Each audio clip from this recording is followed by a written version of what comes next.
Good morning, my name is Cadet Smith. Today I'll be briefing paragraph 3 on area defense. Let me orient you to the terrain model. This is our current position. Upwards is north, makes it nice and easy here. We're going to have 3 phases during this operation. Phase 1 is going to be preparation. Phase 2 is going to be actions on contact. And phase 3 is going to be reconsolidation. We're currently in phase 1. This is going to end when we take contact. And then we'll immediately move into phase 2. Phase 2 is going to be from taking contact until the enemy is neutralized. Phase 3, reconsolidation, is going to begin with enemy neutralization and end upon relief or change of mission. Alright, so during phase 1, a lot of what I want to see is going to be recon based, and then we're going to begin designing our kill zones. What I want to see is we're going to have 3 RNS teams, one to the north conducting the T method about 100 meters out, one to the east doing the same thing, 100 meters, T method, and then to the west as well. Once these RNS patrols have been completed, we're going to go to the east first, the west second, and the north last, one team at a time. Each team will come into me, get a quick brief, go out, come back to me, and then the next team will go out, so on and so forth. Nice and easy. Once these RNS patrols have been complete, a couple things are going to happen simultaneously. We're going to go ahead and set out an OP on this hilltop about 200 meters to the west, 200, 250. The reason for this OP up here is going to be lines of sight down to this road. It's a high-speed avenue of approach that, as I addressed in paragraph 1, is where I expect the enemy to come from. So they're going to have a line of sight directly south, as well as one in the southwest, across a wide open area. That's really going to give us good insight and early warning if the enemy comes anywhere from the west. What I would also like to do is begin designing our kill zones.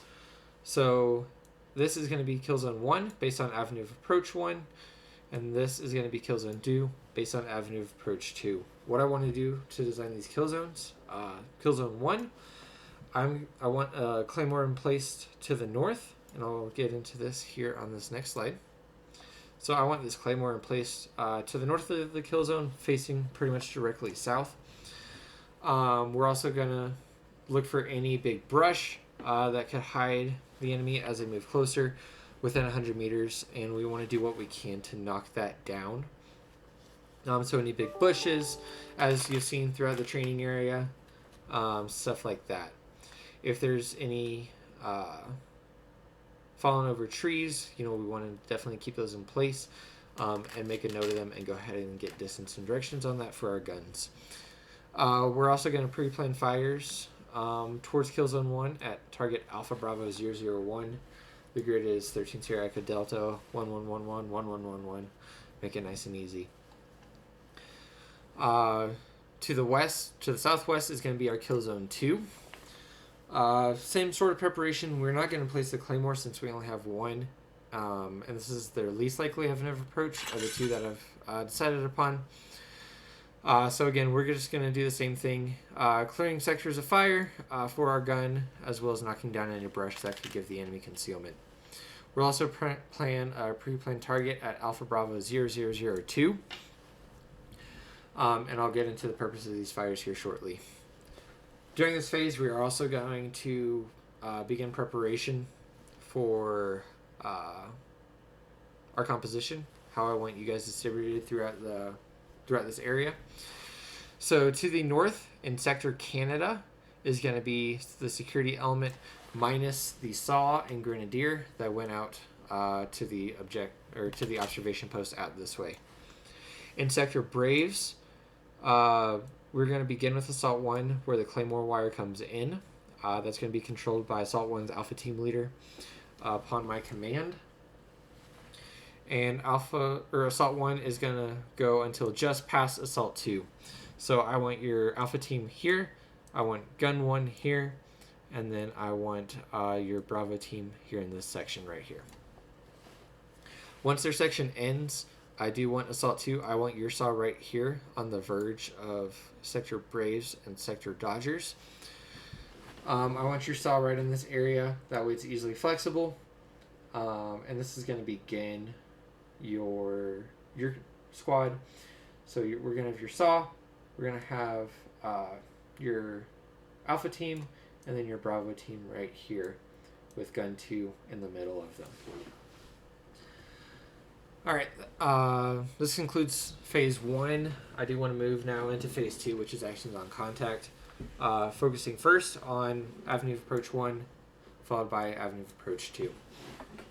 Avenue of Approach 1, we will begin engagement at 150 meters.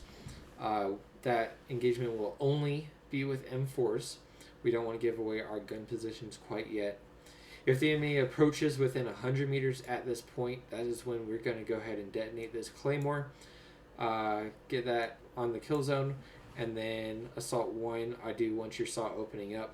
Assault 2, take targets of opportunity that are within your sector of fire with your SAW.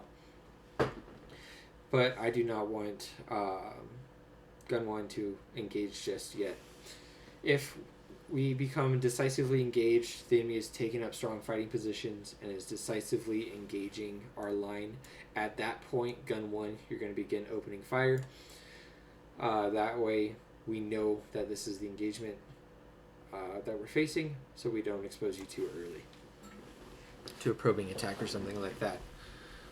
Something I forgot to mention, at that 150 meter point, that's when we are going to go ahead and call in fires on this pre-planned target that you see here.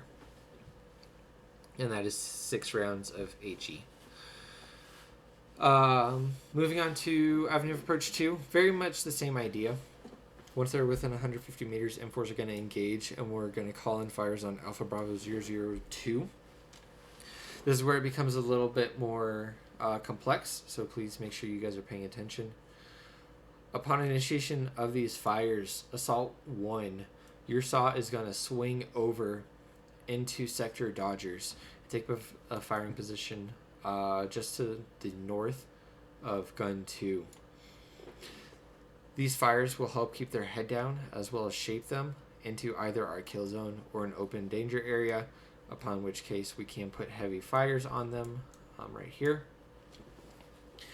These fires keeping their heads down is going to allow this gun to get into position without being exposed to too much enemy fire.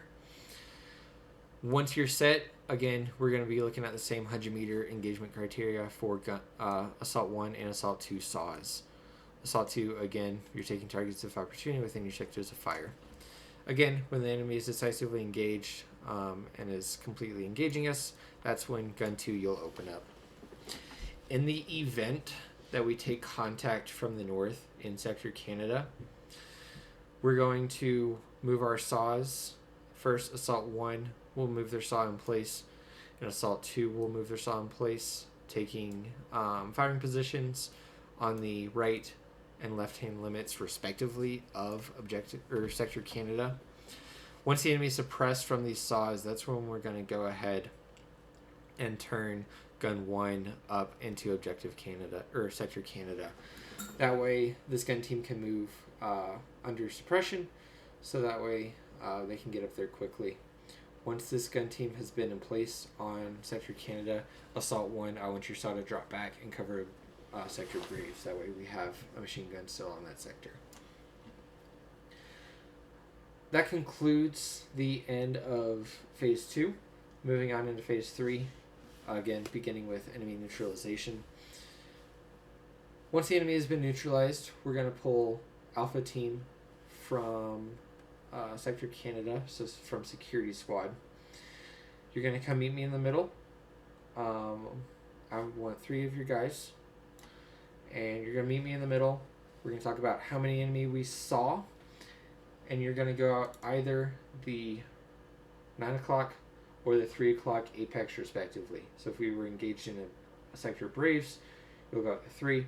If we are engaged in Sector Dodgers, you'll go out the 9 and conduct EPW operations. The only thing I want from your EPW operations is going to be clearing of bodies and searching for any obvious intelligence. So anything such as radios or clearly displayed notebooks, maps, etc. I want you to grab those and come back in, but I do not want you spending very much time out there. If they go out, the sector is going to be cold, so no fires will take place during the sector until they are back inside. From here, we're going to wait until we're relieved. Our observation post is going to remain in place for the duration of this operation. At this time, are there any questions?